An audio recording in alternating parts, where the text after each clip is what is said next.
Eh bien, bonjour et bienvenue sur le plateau de Crédit TV, la première chaîne d'info Crédit de France. Et on accueille notre ami Laurent Denis. Cher maître, bonjour. Bonjour, cher Eric. Bonjour à tous. Quel plaisir de vous retrouver une fois de plus. Super Laurent, on est ravis effectivement de passer encore un petit peu de temps ensemble avec aujourd'hui un sujet usant. C'est celui de l'usure, mon cher Laurent. Exactement. Bon, On va effectivement, essayer il y de a l'user une beaucoup. fois de plus, de l'user un petit peu plus une dernière fois, espérons. Tu as raison.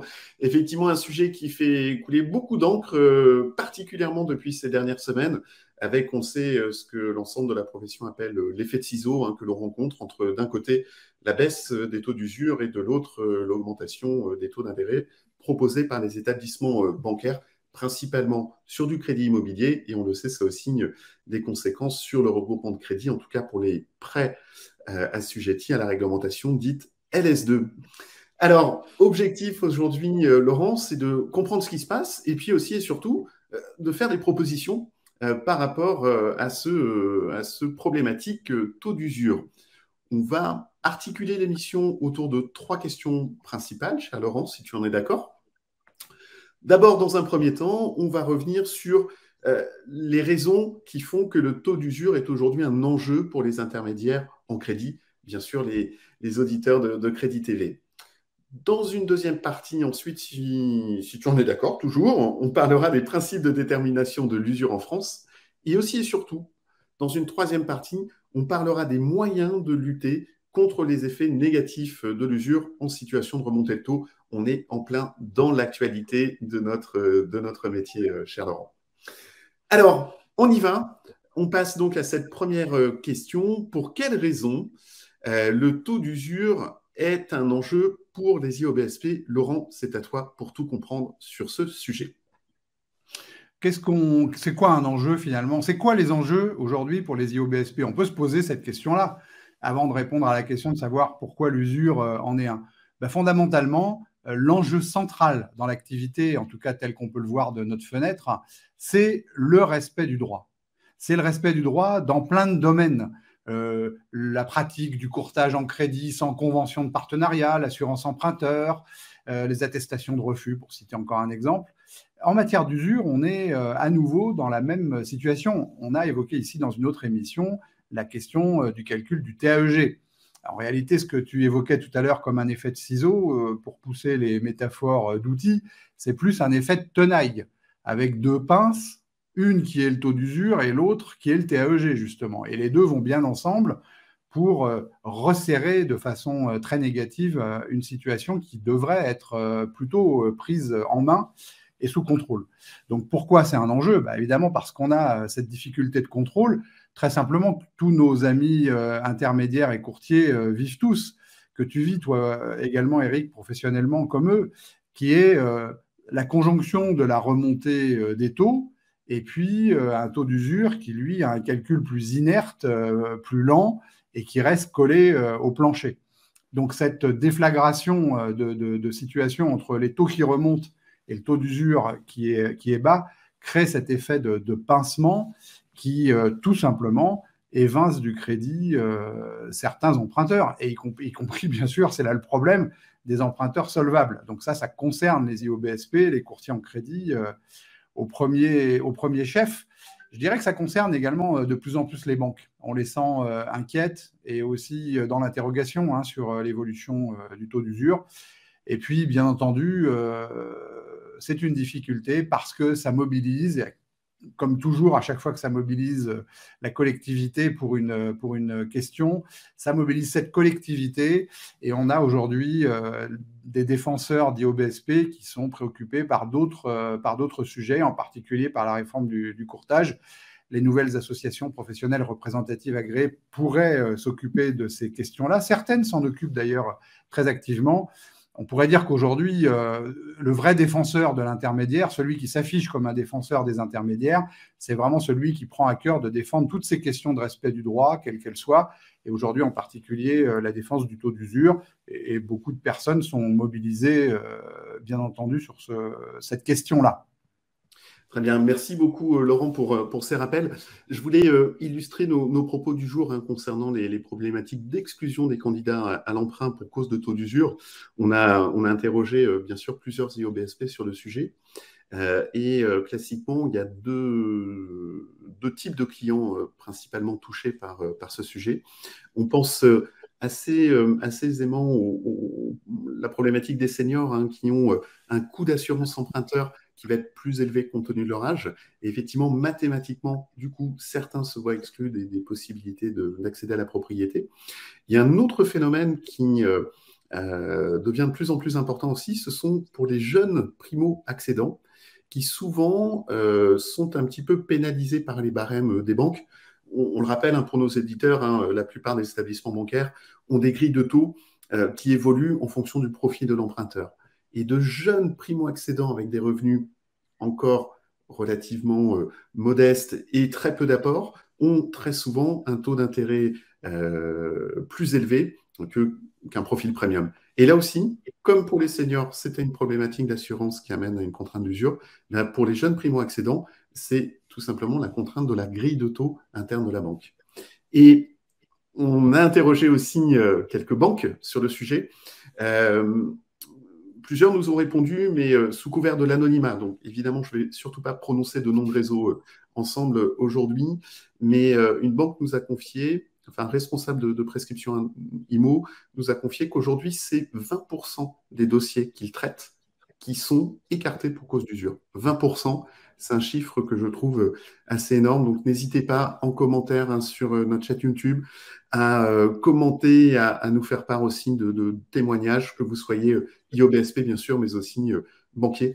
C'est très intéressant, Eric, très intéressant ce chiffre que tu cites, qui donne une idée vraiment quantifiée, précise de la situation. Est-ce qu'on imagine aujourd'hui un secteur d'activité économique qui serait choqué à hauteur de 20% de son rythme, de sa production? Est-ce qu'on imagine un secteur secoué à hauteur de 20% de son étiage, laissé sans réponse, sans mobilisation, sans idée, sans suggestion, simplement dans une optique contemplative, comme on sait si bien le faire? Non, voilà. Donc, c'est absolument... on sent à la fois l'enjeu, effectivement, et puis aussi ce qu'on disait, c'est-à-dire que les banques ont des raisons d'être inquiètes aussi. Clairement. Alors, justement, on va passer au deuxième sujet. Laurent, est-ce que tu peux nous rappeler les principes de calcul du taux d'usure? Comment il est fixé? Comment ça marche finalement? On a choisi, Eric, tous les deux, de ne pas rentrer dans le détail du calcul, qui est pas très compliqué. On l'a résumé ici sur ce tableau. On va redonner vraiment la notion essentielle qu'il est bon d'avoir à l'esprit. Cette notion essentielle, c'est simple. C'est que tous les mois, les prêts sont produits et tous ces prêts sont accolés, affectés d'un TAEG. Ce TAEG, ça s'appelle dans la loi le taux effectif moyen des prêts. C'est le taux effectif moyen des prêts. Eh bien, par dérogation à la règle générale qui pose la liberté des prix, il y a un plafonnement au prix du crédit. Ce plafonnement au prix du crédit, il est de 133%, 133% du taux effectif moyen constaté le trimestre précédent.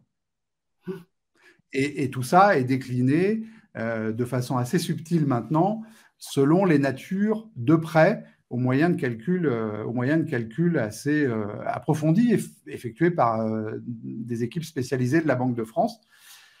Ça, c'est une réglementation qui est en place. Pendant des années, il y a eu une confusion entre le prêt à intérêt tout court et l'usure. C'est-à-dire qu'il y a eu une confusion parce qu'il y a eu un débat entre le fait de payer de l'intérêt pour un crédit. Ça peut paraître assez spectaculaire aujourd'hui de se poser des questions comme ça, mais il y a eu ce débat-là pendant très longtemps, notamment à partir de la Révolution française, et pour rester dans une époque contemporaine.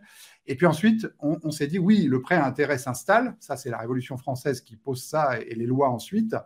Mais on va fixer un plafond. Et au départ, le plafond, on l'avait fixé simplement en niveau de taux. On donnait des taux maximum. Voilà. Ça, c'était à partir de 1807. Et puis, la législation sur l'usure a progressé. Et on a vu apparaître en 1966 une législation sur l'usure un peu plus sophistiquée. Mais il faut bien comprendre que ce taux d'un tiers, qui est retenu aujourd'hui pour la France, ça n'a pas toujours été un tiers. Ça n'a pas toujours été le taux effectif moyen. Donc, on est habitué à cette notion du tiers, du taux effectif moyen des prêts. Peu de gens parmi nous ont pratiqué la banque avant 1966, donc on est vraiment tous formatés dans ce système-là. Mais ce sont des indicateurs qu'on pourrait remettre en cause, sans remettre en cause le principe du plafonnement du prix des prêts, qui est la notion même de l'usure. Donc voilà. Donc ensuite, tout ça est renvoyé aux critères administratifs que vous avez là devant les yeux, par décret. Donc c'est ce que j'ai dit, selon le type de prêt. Peut-être noter la dernière colonne, c'est que pendant très longtemps, il a existé un taux d'usure pour les prêts aux entreprises, pour les prêts professionnels. Et au début des années 2000, vers 2002 exactement, on a constaté que l'usure était un frein au dynamisme économique, à la création d'entreprises, au financement des entreprises. On s'est posé ces questions-là aussi en 2008 pour les particuliers, mais c'était la veille d'un krach bancaire et financier phénoménal autour de prêts immobiliers, aux États-Unis. Et donc, du coup, il n'y a pas de difficulté pour comprendre que le phénomène de la crise de 2008 a rendu difficile la remise en cause du principe du taux d'usure. On n'a pas de vision sur les taux d'usure. Enfin, moi, je n'ai pas de vision sur ce que sont les taux d'usure dans les autres pays européens. C'est très difficile d'avoir de l'information aisément là-dessus et je trouve ça particulièrement regrettable. Puisqu'on aime se comparer, puisqu'on aime comprendre ce que font les autres, ce serait particulièrement utile sur ce sujet-là d'avoir une information beaucoup plus transparente et beaucoup plus diffusée. Je mentionne également, parce que je sais que c'est un sujet pour tous ceux qui nous écoutent, les subtilités de calcul du taux d'usure en matière de regroupement de crédit. En matière de regroupement de crédit, où on peut dire en résumé qu'il y a une distinction à faire ici qui n'existe pas pour le reste des crédits, une distinction à faire entre la nature juridique du crédit et la nature juridique du taux d'usure qui lui est appliqué.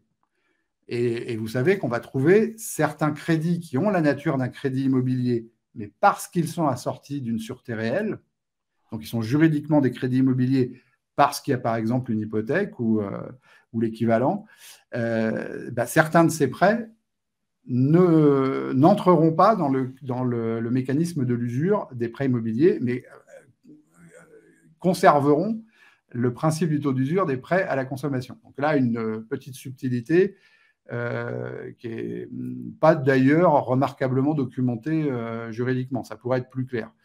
Dernier point en matière de principe du taux d'usure, il faut retenir deux choses. C'est qu'il y a des sanctions qui sont clairement édictées pour ceux qui pratiquent, les prêteurs, et pour ceux qui contribuent, comme les intermédiaires, à des prêts qui seraient usuraires. Il y a deux natures de sanctions et il reste en France une sanction de nature pénale. C'est sans doute celle-là qui fait un peu peur, excessivement d'ailleurs, parce qu'elle n'est plus jamais mise en œuvre et elle est extrêmement difficile à mettre en œuvre. Les sanctions pénales sont vraiment des sanctions particulières. En général, la sanction principale en matière de prêts usuraires, c'est la restitution de ce qu'on appelle les perceptions excessives, c'est-à-dire du trop perçu d'intérêt. Donc, ce n'est pas non plus, pas non plus un risque monumental, quoi. C'est clairement ce qu'on peut retenir aussi. Très bien, merci beaucoup Laurent. Alors, on vous propose avant de passer à la troisième partie et effectivement avec des indications ou des moyens pratiques, des propositions qu'on va vous formuler, une courte page de publicité pour parler bien sûr de l'événement de la profession, c'est le Salon du Crédit qui aura lieu fin octobre à Paris. On se dit à tout de suite. Un nouveau style, un nouveau souffle, le Salon du Crédit s'implante dans un espace magique, plus naturel, plus accessible, plus professionnel. Rendez-vous les 25 et 26 octobre 2022, au cœur du bois de Vincennes dans un écrin de verdure, où l'attitude zen et le business se complètent à la perfection. Rejoignez-nous au Parc Floral de Paris, le tout nouveau terrain d'expression du Salon du Crédit, et laissez votre imagination mettre en scène votre nouvel espace exposant. Au carrefour de la finance, de l'immobilier et du monde bancaire, le Salon du Crédit est devenu le seul salon professionnel qui offre une vision à 360 degrés des métiers de l'intermédiation bancaire. Réservez dès à présent votre stand et participez au Salon du Crédit 2022, 100% dédié aux professionnels du crédit, les 25 et 26 octobre prochains au Parc Floral de Paris. Eh bien, nous voici de retour sur le plateau de Crédit TV, la première chaîne d'info crédit de France, sur ce sujet de l'usure avec Maître Laurent Denis. Alors, Laurent, on arrive donc à la troisième partie de notre émission. Quels sont les moyens de lutter contre les effets négatifs de l'usure en cette situation que l'on connaît d'augmentation des remontées de taux? Laurent, on t'écoute. Eh bien, il existe des moyens, on va les décrire. Simplement, on peut aussi regretter, s'attrister et dans un mouvement de réalisme absolu, dire très clairement qu'il est assez peu probable que ces moyens se mettent en œuvre parce qu'on ne voit pas grand-chose. On ne voit pas grand-chose se mobiliser ou se mettre en place. Mais pourtant, effectivement, Eric, il y a des solutions. Il y aurait des solutions et de toute façon, ce serait bon de traiter ces solutions parce que ce sujet va revenir. Si on constate, ce sujet va revenir un jour. Un jour, les taux baisseront et un jour, les taux remonteront parce que c'est la vie économique et donc le sujet se représentera. Toute première des solutions, je l'ai mise en deuxième ici sur le document, mais je trouve qu'elle est vraiment... elle mérite sa première place. Sa première place, ce serait évidemment de modifier les règles de calcul du taux d'usure, de conserver le principe, comme on le disait tout à l'heure, conserver le principe d'une limitation du prix des prêts, mais on n'est pas prisonnier ni du rythme trimestriel, ni du taux d'un tiers, ni du taux effectif moyen. Hein, on n'est pas prisonnier de ces critères. D'où l'intérêt de regarder comment font les autres. Le consommateur pourrait très bien être protégé, très bien d'ailleurs, et très efficacement, avec d'autres critères. Donc, le calcul pourrait être mensuel ou trimestriel. Le critère du tiers pourrait être autre chose que le critère du tiers. Ça pourrait être 50%. Enfin, voilà, on peut remettre en cause le mode de calcul. Et c'est vraiment un débat... ce serait vraiment intéressant et utile que ce débat se tienne. Alors, deuxièmement, on découvre en lisant le Code monétaire et financier, ici, le Code de la consommation, ce que j'ai publié il y a une quinzaine de jours, 3 semaines, on découvre que le ministre de l'économie a la possibilité de prendre des mesures exceptionnelles d'aménagement du taux d'usure pendant 8 trimestres consécutifs. Donc, c'est quand même... Voilà, c'est quand même significatif, c'est un pouvoir réel, ça se fait, donc l'article est cité ici, tout le monde peut le lire. On est clairement dans les conditions de l'article, c'est-à-dire une augmentation du coût des ressources des banques. Donc cette mesure exceptionnelle pourrait s'appliquer, elle nécessite une proposition ou un aval, en tout cas, un mouvement de la Banque de France. Donc ces mesures exceptionnelles sont entre les mains de la Banque de France. La Banque de France aime beaucoup... là aussi, dans cette logique très spectatrice qu'on évoquait tout à l'heure, faire des commentaires sur les évolutions économiques, là, plutôt que de faire des commentaires, il y a un moyen concret d'être dans l'action en faisant des propositions. Ou en tout cas, en prenant une position sur cette question qui est critique pour le marché du crédit français au moment où on se parle. Et puis, dernier point, évidemment, qui lui se décline en 1000 facettes, et ces facettes sont accessibles aux IOBSP. Et on revient à ce qu'on disait tout à l'heure en introduction, notre objectif collectif central doit être de se mobiliser pour que le droit soit respecté. Et ici, il s'agit bien entendu de faire respecter le droit en matière de calcul du TAEG. Eric, tous les deux, on a eu l'occasion avec d'autres à plusieurs reprises de parler de TAEG et de frais de courtage ou de frais d'intermédiation. La règle qu'on a évoquée à cette occasion, je renvoie à la vidéo ou aux articles, la règle qui n'est pas une interprétation ni un sujet militant de ma part, hein, c'est pas une croisade, c'est simplement le rappel de la loi, le rappel de ce qui est écrit en matière de calcul de TAEG. Appliquons la loi en matière de calcul de TAEG. On aura des solutions pour les frais de courtage, ça on l'a déjà évoqué, mais on aura des solutions pour tous les coûts qui composent le TAEG. Je pense en particulier à l'assurance emprunteur.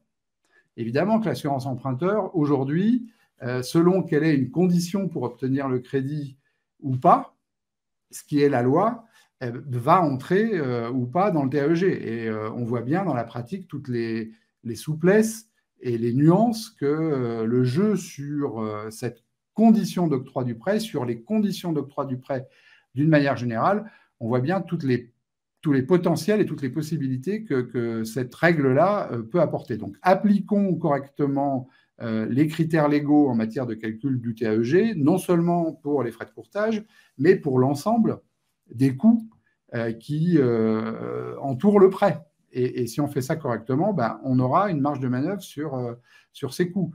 Et je rappelle que centralement, le point, c'est celui qu'on vient d'évoquer, qu'est-ce qui est une condition d'octroi du prêt, qu'est-ce qui n'est pas une condition d'octroi du prêt, et que le prêteur a la possibilité, plutôt que de continuer à faire comme les banques le font depuis des années, c'est-à-dire une espèce de pratique grise un peu floue dans laquelle on ne sait jamais vraiment bien ce qui est une condition d'octroi du prêt, jamais vraiment ce que la banque demande, jamais ce qu'elle ne demande pas, notamment en crédit immobilier, il y a tout à fait moyen de se donner de la sécurité juridique. Ici, on mentionne la fiche FIS, sa rubrique numéro 8, qui n'est jamais remplie par les banques, permet de fixer les coûts qui sont des conditions d'octroi du prêt et ceux qui n'en sont pas.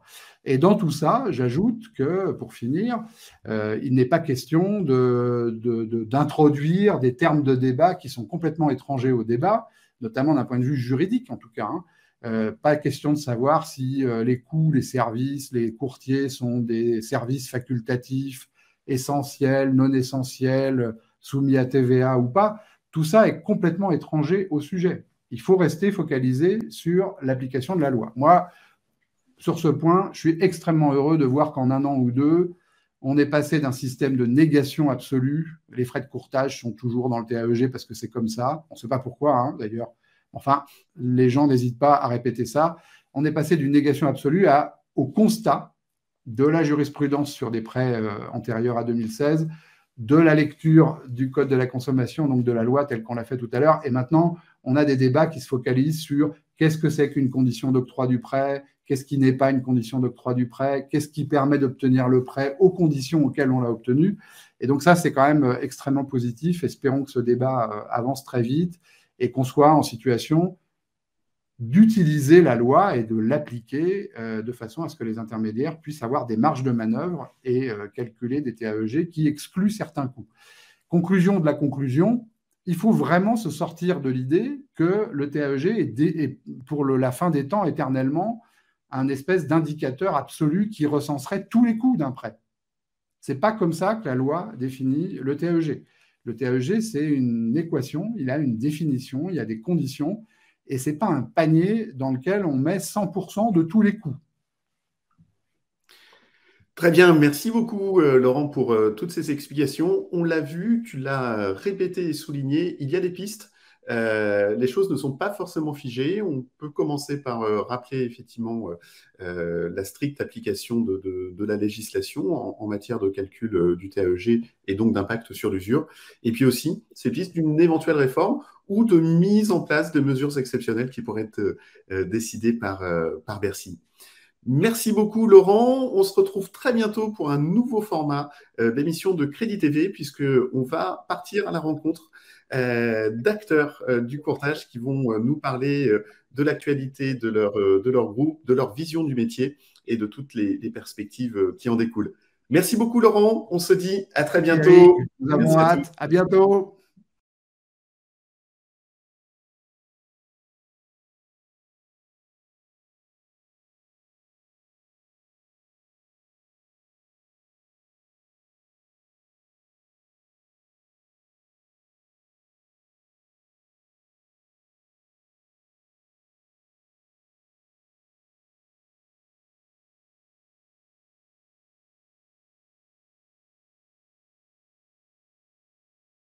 À bientôt.